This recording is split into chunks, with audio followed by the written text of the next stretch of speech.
Welcome and thank you so much for tuning in. My name is Risto Kekich. I'm Debbie Weber. Thank you, Debbie. This is the 5th episode of 5 in a series of podcasts created by the 2023 St. Louis Realtors Leadership Academy. Our focus is to bring information to realtors in the community to give them an insight into the best practices and resources to help their clients the best. This podcast primarily will cover investment properties and investors and the best practices for handling situations.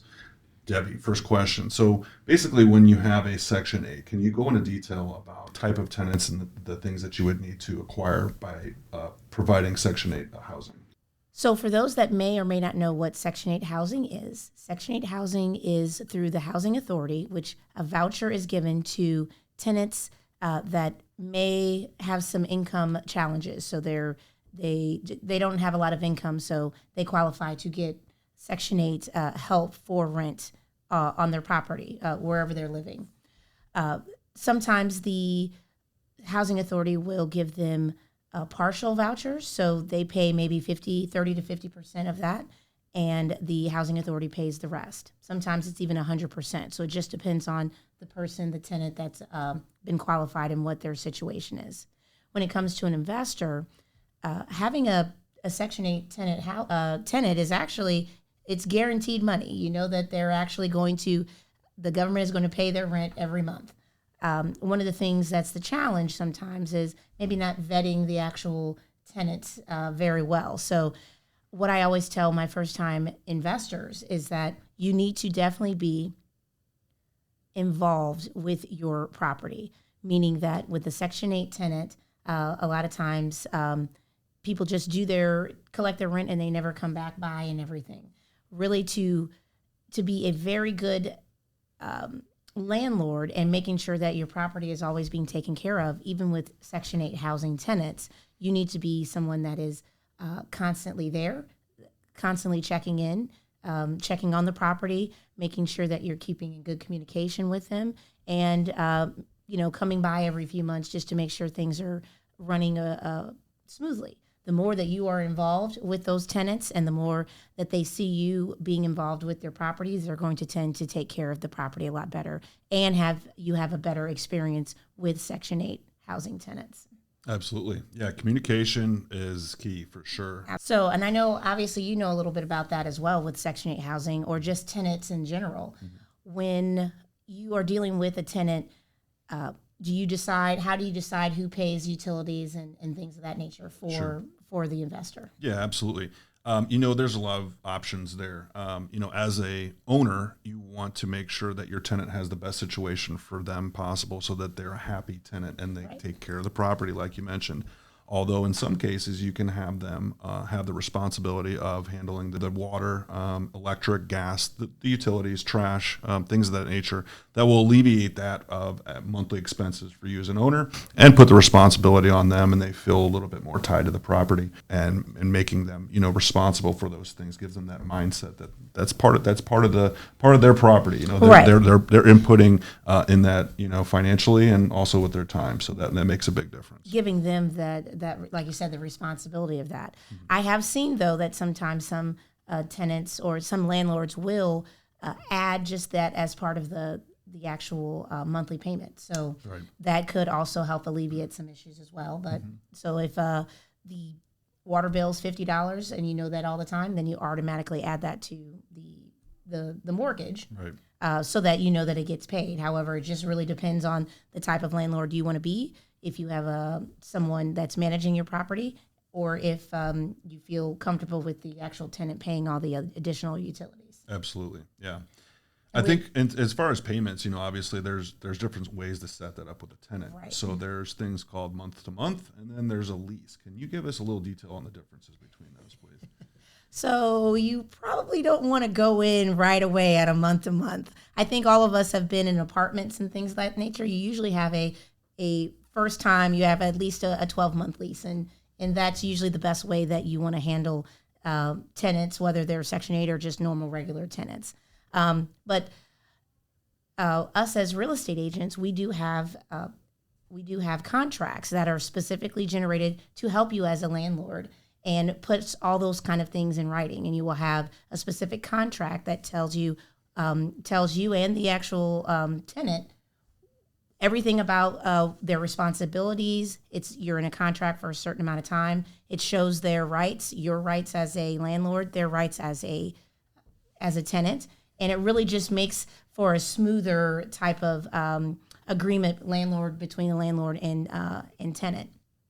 Month to month is usually when maybe you're thinking about selling the property, or maybe the tenant is looking for another place and you guys don't want to put together a full, another full year lease. You will give sometimes month to month for them to be able to just stay in stay in a little bit of time. But the main concern for that is that you don't want to do that too long because you are wanting to get another, full lease for another property. However, the good thing about a month to month is that most of the time you can raise the rent slightly a little bit because they're not in a full tenant, full 12-month type of situation. So might get a little bit more money out of that. I'm always good with that. And maybe it might force them to either to move out quicker or then they just sign another lease with you. Sure, absolutely. So there's benefits to each one. There's benefits to each one, but it's not something that you just don't want to. Now, of course, if you're looking to be an investor and you're doing short-term rentals, so that is possibly where someone would be maybe doing a traveling nurse or those kind of things. Obviously, that's a little bit different than, and that not what we're covering in this episode. Right. No Airbnb talk. We're not talking about any of that. Sure. That's okay. So maybe let's go into, when you're purchasing. Buying a property is not, when you're an investor, is a little bit different than when you're buying it to live in the property, correct? That is correct. So one of the things that I have noticed with some investors is they want to, they're trying to do it cheap. They're trying to buy it cheap. They're trying to do what they can to minimize their costs. But there are definitely some things that investors need to be looking for when they're buying a property and things that they need to make sure they inspect on those property. What do you think those top 5 things are? I work with investors, and like you said, the budget, the cost, those are some big things to an investor. And when buying a property, your big ticket items, your roof, your basement, your HVAC, things of that nature. Locally in St. Louis, we have a few attributes to the electrical and the plumbing that are unique in that, when you're looking at an electrical panel or you're looking at the electrical system, here we have what's called knob and tube. And a lot of investors will encounter that because some of these properties are older, and those are the ones that they're after because they're a little bit more budget, priced. So with an insurance company, knob and tube is not the best thing that they're not looking at knob and tube like it's an opportunity. They want that out of the house. So removing that's a cost. Knowing some of that as a realtor, being through that, it's important to have somebody who has that experience or knows those attributes. The other part is obviously with plumbing. You have PEX plumbing now. There's copper piping that was used for a long time. Now we have PEX. PEX will expand and allow, for a freeze. When it freezes, it'll expand. It won't break as often as a copper. So those things can kind of keep costs down a little bit. And knowing that those updates have happened are very important for an investor. When you have a roof leak, that can really damage a property very quickly and severely. Water is the root of every home issue. Yes. It starts with water. Yes. So having an inspection, knowing about the roof, knowing about the the heating and cooling is obviously very important to keep a tenant. They keep them happy. So you need to make sure that that's running well. The basement, if the structure's decent or it's good or it's been addressed, making sure there's no water leaks or that there's no cracking that's going to cause foundational issues in the future. Right. Obviously, with any building, that's important. But with investment, knowing that going in is important. I think another thing for investors to consider to do as well is making sure that they get a sewer lateral inspection done. Absolutely. Especially city houses, the clay piping. And as an investor, you're coming in, you're trying to get the lowest amount of money for the property, but you're looking at everything as is just what you can visibly see. You can't visibly see what's going on underneath the house. So yes. A lot of times investors, if you're a first-time investor, I would always say get a thorough inspection done of the property with, a certified ASHI inspector. Once you get a little bit things under your belt, you kind of realize and kind of recognize some of the things that you're doing, but never, never, never skip on a sewer lateral inspection. Absolutely. Trust me. Don't do it. And if you do it, and when you have that $10,000 bill, you'll never do it again. It's one of those things you can't see, and it's very costly. So it is a very important piece of the process for sure. Tell us a little bit about a lending situation that might give an opportunity for an investor. Let's call it a portfolio loan. Can you give us some insight on that? Because that can be beneficial. Right. So there are definitely some lenders out there that, for those that don't know what a portfolio loan is a portfolio loan is a lending institution or even a person possibly that they look at the investment. They want to make sure that it's a good lending opportunity, but they're not going to sell your loan to the outside market. Case in point, just a specific lender that I know that does these is Regions Bank. So they are very community oriented, and they like to stay and keep a lot of their deals in house. So that's what we call a portfolio loan. And a portfolio loan does give you benefits because they're not having to sell to the open market. They don't have to go to Fannie Mae. They don't have to go to Bank of America. And there's definitely specific criteria that they have to reach if they're going to sell it on the market. When they don't sell it, they keep it, and it gives them a little bit more leniency for the loan and what things that they can do with the loan. So it can be definitely beneficial for an investor that's looking to possibly take it to not just to flip, but maybe to fix it up and to hold. And that might be something then that a lender might do to keep. And having a portfolio loan is definitely something that is very attractive to an investor.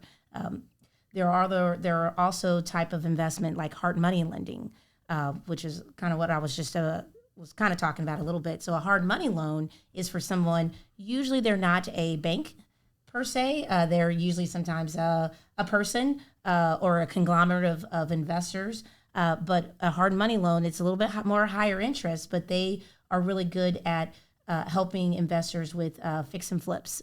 So helping them purchase the property, helping them finance the actual rehab of the property so that the investor keeps more of their money more liquid. And then once the deal is done and the house is fixed, they can then they pay off the investor. It's not quite as strict as some of your other loans if you're going through a bank. So it's very attractive to use a hard money lender. Absolutely. Yeah, a lot of investors will go that route for sure because it makes it easier for them to start a project, get approved, the money's there waiting for them, and then they're ready to pay it back once the project's finished. That is correct. Now, one of the there is some community-based. Don't want to call them hard money lenders because they're not. They're really within the community, and we've talked about them a little bit in some of the other segments. But Justine Peterson is a organization here in St. Louis that they have an actual investor type of loan. The good thing with them is that as long as you fit their criteria and meet their standards of what they're doing, they have a certain amount of money that they will lend to you, and they will help you buy the property and help you finance it. And you're not having to put hardly any of your own dollars into it. Many times even with a portfolio loan, you're putting at least 20 or 25% down when you're dealing with the banks.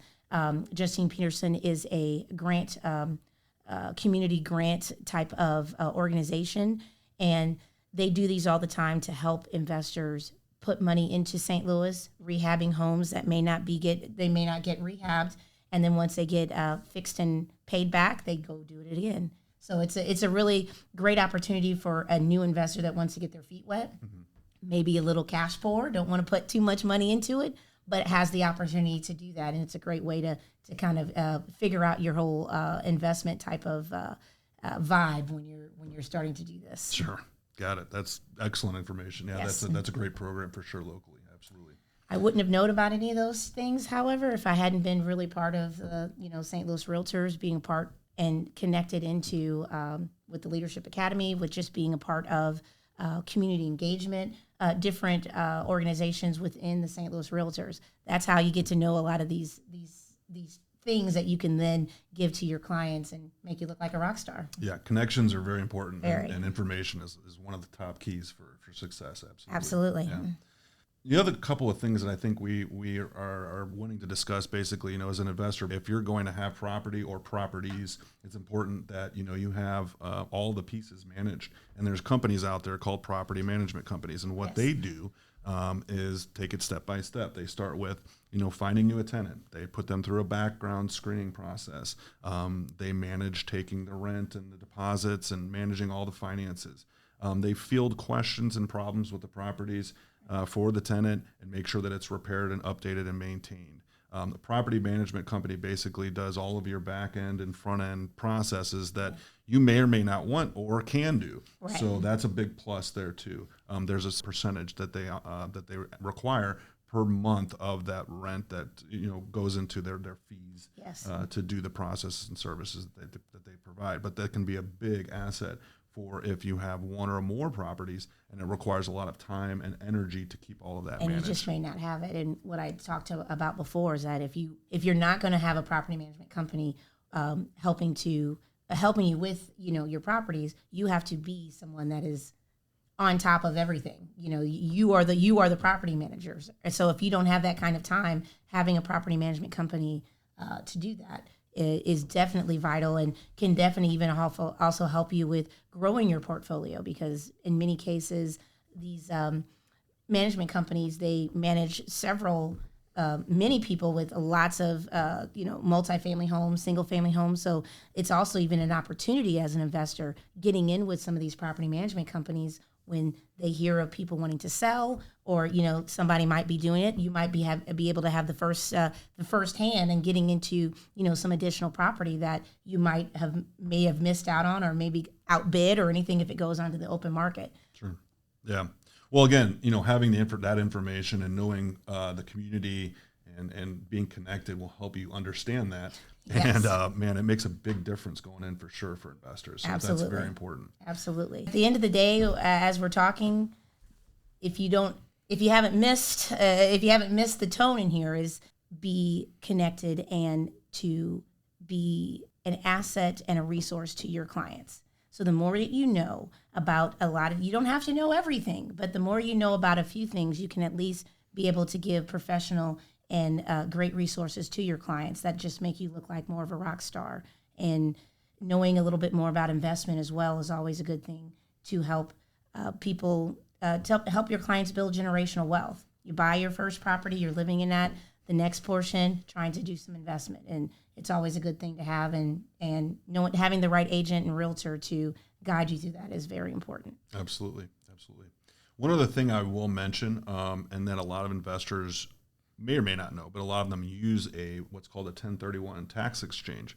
And what that offers is a way to defer capital gains taxes that you normally would pay on an investment property. But over time, that builds up. And so what you can do with the program is the IRS allows you to buy and sell properties that are like the same property, basically, that you can sell your property and purchase another one that's like kind. So, and what that is more or less a swap or an exchange to defer the capital gains tax to a later date. But there are a lot of kind of details that go along with that, but that can help alleviate some of the costs for taxes for investors. So that's one piece of information that can help. But you want to definitely consult a tax agent to be sure on all the details there. We know just enough to be dangerous.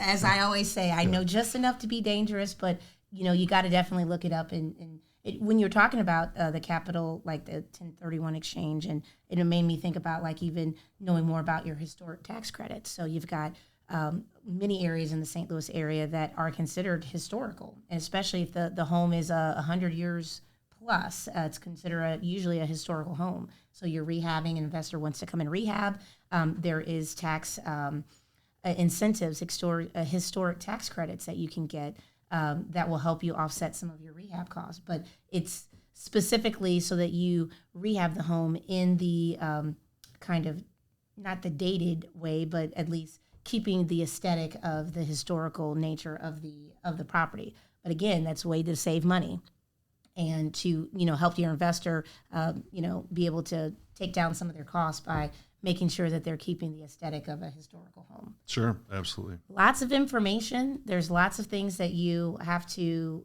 know for doing an investment property. You just got to make sure that you're plugged in. Absolutely. Yeah. Having a good realtor and being a well-informed realtor is very important. Being connected. There's a lot of options locally, nationally, statewide that, it's good to be connected. Absolutely. So definitely an asset. And thank you very much, Debbie, Thank you. for talking with me today. It All was right. awesome. Stay educated out there.